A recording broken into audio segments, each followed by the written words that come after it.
Hey. Hey! How's that for an intro? Kasi ngayon, iba yung video natin ngayon. No? Medyo may iba tayo sa normal ko na content, which is nonsensical vlogs. Ako yung mic, diba? Nagsasalita na ako sa coffee mic. Yung mga ugot. So ano yung mas nakakapagod? Photographer?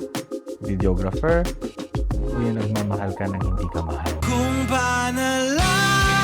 Pero ngayon, iibahin natin. So, today, ang gagawin ko would be, this will be the first time na itatry ko, no? Ako ay mag-bake! Magluluto tayo ngayon. Ipapakita ko kung paano ko gagawin yung cookies. Anyways, let's start cooking!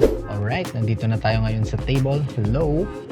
So, ilalagay ko na yung ingredients. Cake flour, all-purpose flour, kosher salt, cornstarch, baking soda, brown sugar and white sugar, melted butter, room temperature, 1 whole egg, 2 egg yolks, chocolate chips. Alright, so first step, mag-cream ng brown sugar, white sugar, plus butter.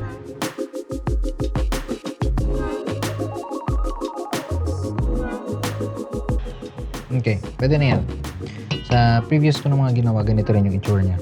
Medyo soupy lang siya tingnan. Hindi siya yung katulad ng cream na yung talagang nag-combine yung sugar tsaka yung butter, no? Na yung para siyang dry.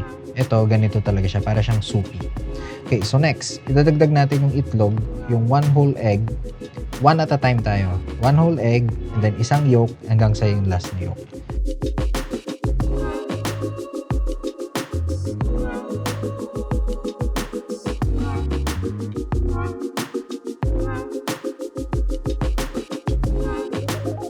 Next, set aside natin ito.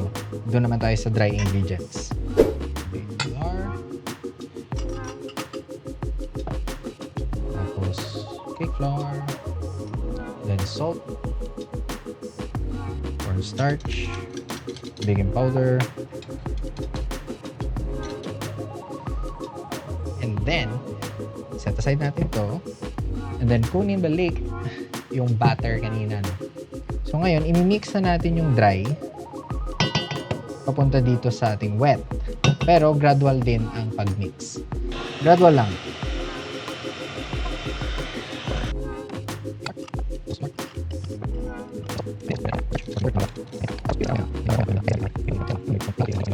So ngayon, transfer ko muna siya dito sa isa. Sa mas maliit na bowl. Kasi i-ref natin to para tumigas yung dough.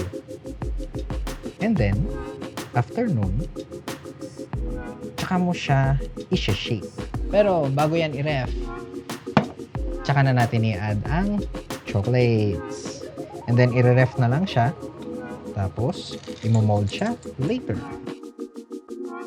Ref lang ng mga about 45 minutes to 1 hour.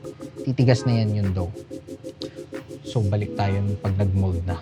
1 hour later. Mag-mold na tayo. Ready na din yung pan ko. Ito. Pan na na-line na with parchment paper.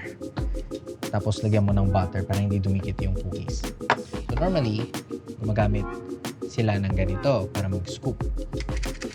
They use that. Ice cream scoop. Ngayon, kung nakikita nyo yung scoop ko, ganyan.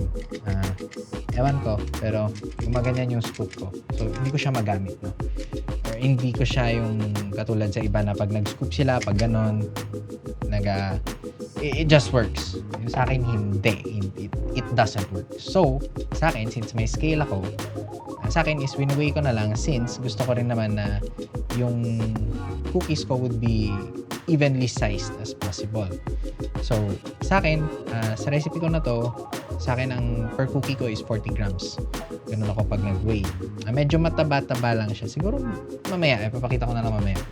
But anyways, i-fast forward ko lang to. Let's go!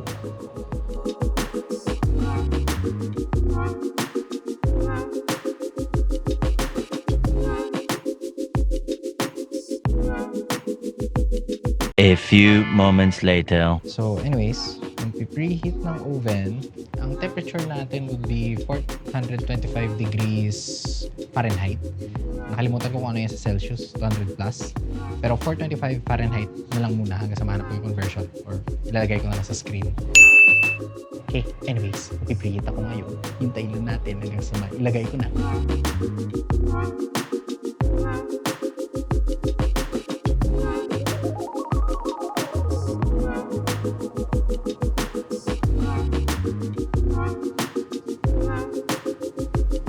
day, natapos na siya mag-bake.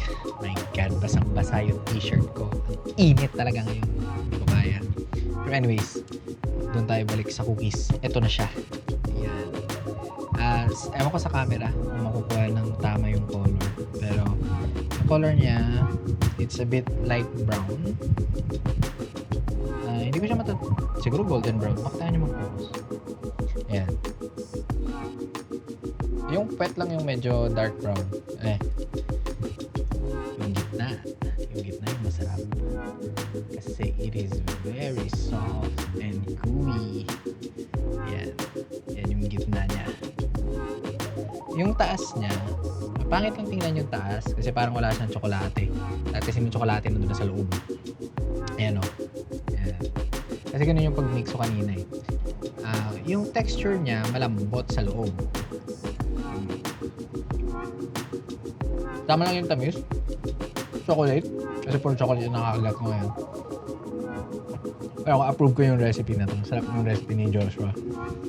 Tama lang yung tamis na hindi siya... Alam niyo yung tamis na nakakaumay. Hindi siya ganon. Ayan. Binibigyan ko na yung sarili ko na kumakain. Sarap eh. No. Tapos, yung texture na to, kaya mo nakukuha yung ganitong texture. Dahil to dun sa cake flour.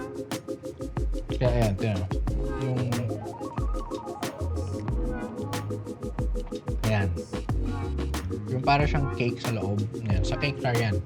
Kung all-purpose flour ka kasi, pag all-purpose flour ka, very dense yung cake. Or yung gitna. Yung second batch ko nandun, parang eggnog. Medyo nasunog ng konti. A bit darker. Pero, yung last na will be the same. Anyways, yan. Maganda yung gitna. Malambot. Hindi siya matigas. Yung labas niya, medyo matigas lang yung labas. Kung gusto mo siya na yung talagang soft, pati yung labas niya, siguro mga around 10 minutes flat, labas mo na. Although yung color niya will be a light, yung very light brown, mapagkakamalan mo siyang hilaw. Pero yeah, yan. Yan na yung video. Tapos na. Pero yan, tara kain. Bye!